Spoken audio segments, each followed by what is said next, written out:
and respect.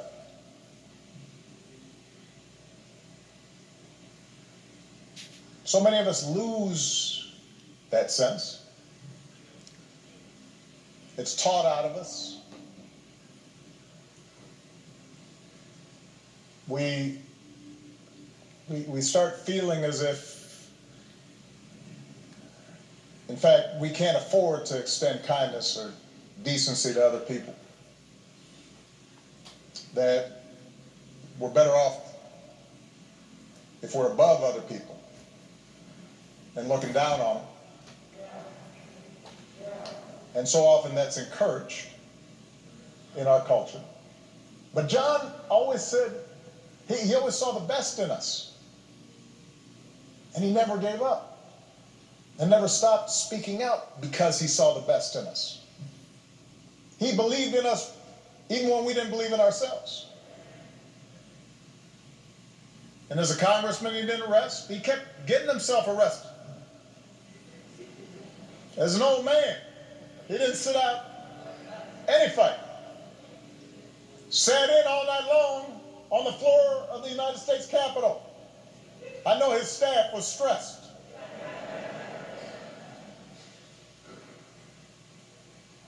But the testing of his faith produced perseverance.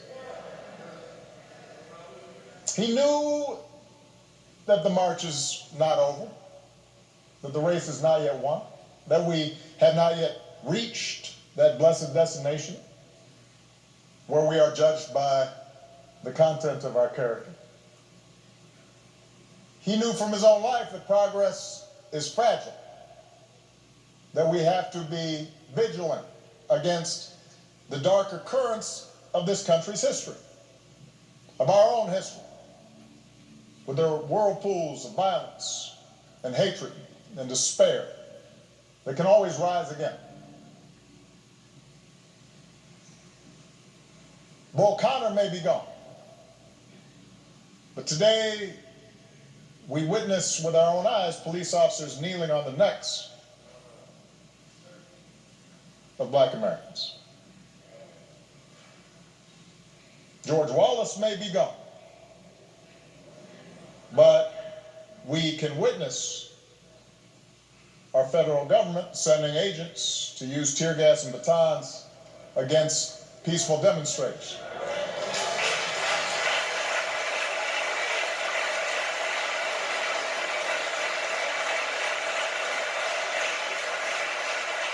We may no longer have to guess the number of jelly beans in a jar in order to cast a ballot. But even as we sit here, there are those in power who are doing their darndest to discourage people from voting by closing polling locations and targeting minorities and students with restrictive ID laws and attacking our voting rights with surgical precision, even undermining the Postal Service in the run-up to an election that's going to be dependent on mail-in ballots so people don't get sick.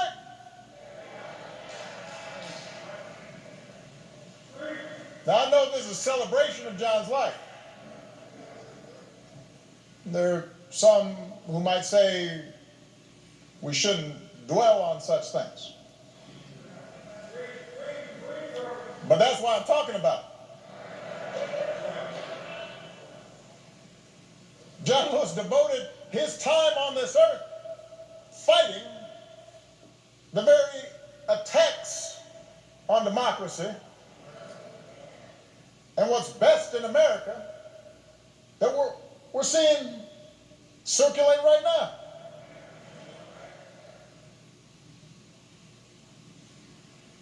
He knew that every single one of us has a God-given power, and that the fate of this democracy depends on how we use it. That democracy isn't automatic. It has to be nurtured. It has to be tended to. We have to work at it. It's hard.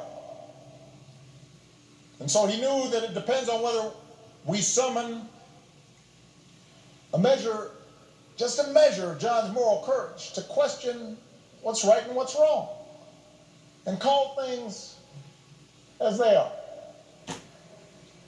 He said that as long as he had a breath in his body, he would do everything he could to preserve this democracy. And as long as we have breath in our bodies, we have to continue his cause.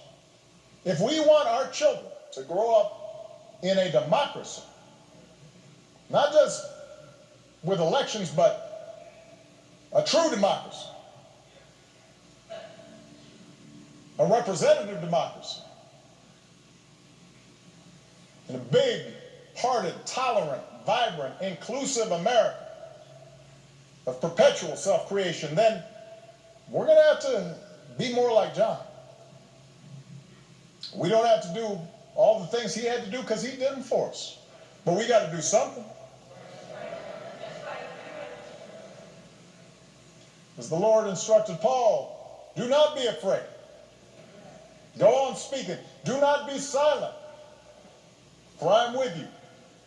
And no one will attack you to harm you, for I have many in this city who are my people. It's just, everybody's got to come out and vote. We got all those people in the city, but they can't do nothing.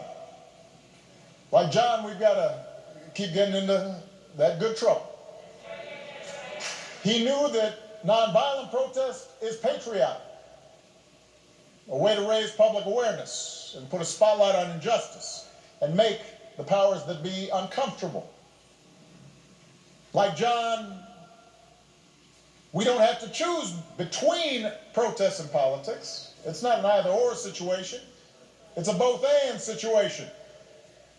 We have to engage in protests where that's effective, but we also have to translate our passion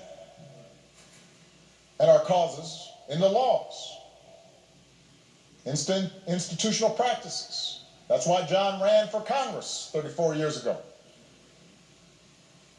Like John, we've got to fight even harder for the most powerful tool that we have, which is the right to vote. The Voting Rights Act is one of the crowning achievements of our democracy. That's why John crossed that bridge. That's why he spilled his blood. And by the way, it was the result of Democratic and Republican efforts. President Bush, who spoke here earlier, and his father signed its renewal when they were in office.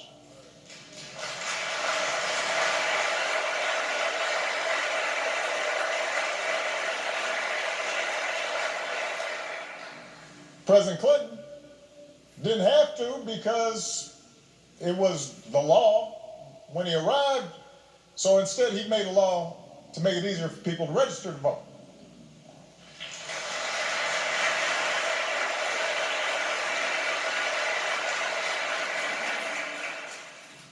But once the Supreme Court weakened the Voting Rights Act, some state legislators unleashed a flood of laws designed specifically to make voting hard. Especially, by the way, state legislators where there's a lot of minority turnout and population growth. That's not necessarily a mystery or an accident.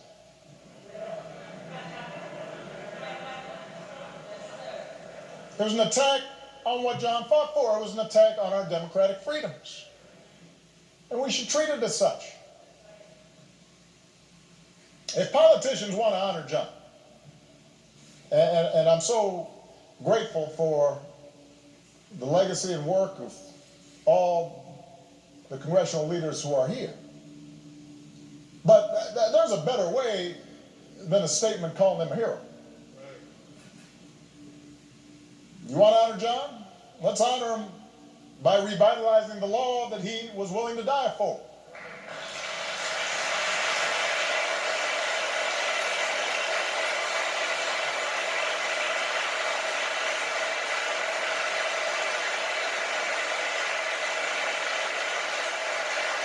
And by the way, naming a Granted, the John Lewis Voting Rights Act, that is a fine tribute. But John wouldn't want us to stop there, just trying to get back to where we already were. Once we pass the John Lewis Voting Rights Act, we should keep marching to make it even better by making sure every American is automatically registered to vote, including former inmates who've earned their second chance. By adding polling places and expanding early voting and making Election Day a national holiday. So if you are somebody who's working in a factory, or you're a single mom who's got to go to her job and doesn't get time off, you can still cast your ballot by guaranteeing that every American citizen has equal representation in our government, including the American citizens who live in Washington, D.C. and in Puerto Rico. They're Americans.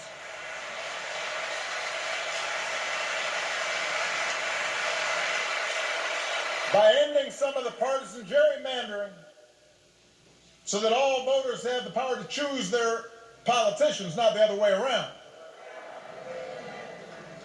And if all this takes eliminating the filibuster, another Jim Crow relic, in order to secure the God-given rights of every American, then that's what we should do. Now, even if we do all this, even if every bogus voter suppression law is struck off the books today, we've got to be honest with ourselves that too many of us choose not to exercise the franchise. Too many of our citizens believe their vote won't make a difference, or they buy into the cynicism that, by the way, is the central strategy of voter suppression, to make you discouraged, to stop believing in your own power. So we're also going to have to remember what John said. If you don't do everything you can do to change things, then they will remain the same. You only pass this way once. You have to give it all you have. As long as young people are protesting in the streets, hoping real change takes hold, I'm hopeful, but we can't casually abandon them at the ballot box. Not when few elections have been as urgent on so many levels as this one. We can't treat voting as an errand to run if we have some time. We have to treat it as the most important action we can take on behalf of democracy. And like John, we have to give it all we have.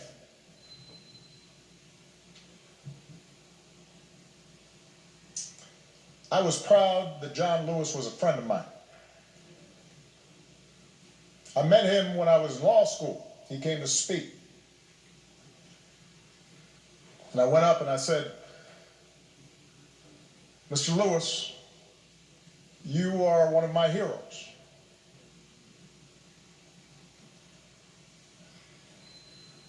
What inspired me more than anything as a young man was to see what you and Bert Lawson,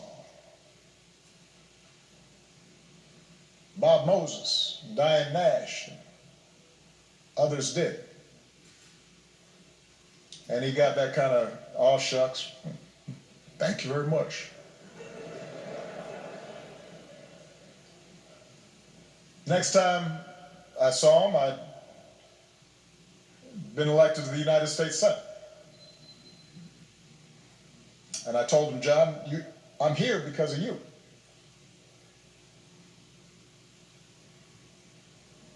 And on Inauguration Day in 2009, he was one of the first people I greeted and hugged on that stand. And I told him this is your day too. He was a good and kind and gentle man. And he believed in us, even when we don't believe in ourselves. And it's fitting that the last time John and I shared a public forum was on Zoom. And I'm pretty sure neither he nor I set up the Zoom call because we didn't know how to work it. There's a virtual town hall with a gathering of young activists who had been helping to lead this summer's demonstrations in the wake of George Floyd's death. And afterwards I spoke to John privately, and he could not have been prouder to see this new generation of activists standing up for freedom and equality, a new generation that was intent on voting and protecting the right to vote, in some cases a new generation running for political office. And I told him, all those young people, John, of every race and every religion, from every background and gender and sexual orientation, John, those are your children. They learned from your example, even if they didn't always know it. They had understood through him what American citizenship requires, even if they'd only heard about his courage through the history books. By the thousands, faceless, anonymous, relentless young people, black and white, have taken our whole nation back to those great wells of democracy which were dug deep by the founding fathers in the formulation of the Constitution and the Declaration of Independence. Dr. King said that in the 1960s, and it came true again this summer. We see it outside our windows in big cities and rural towns, in men and women, young and old, straight Americans and LGBTQ Americans, blacks who long for equal treatment, and whites who can no longer accept freedom for themselves while witnessing the subjugation of their fellow Americans.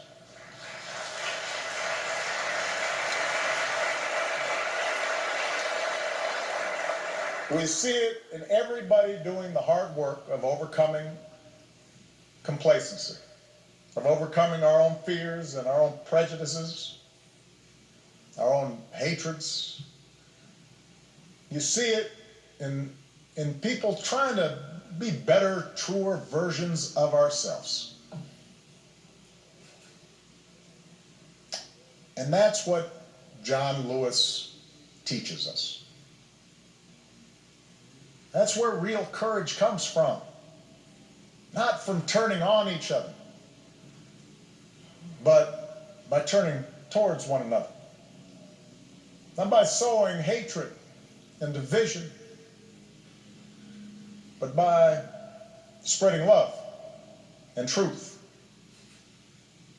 Not by avoiding our responsibilities to create a better America and a better world, but by embracing those responsibilities with joy and perseverance, and discovering that in our beloved community, we do not walk alone. What a gift John Lewis was.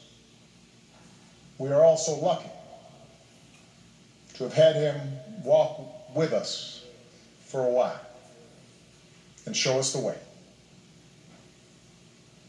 God bless you all. God bless America. God bless this gentle soul who pulled it closer to its promise. Thank you very much.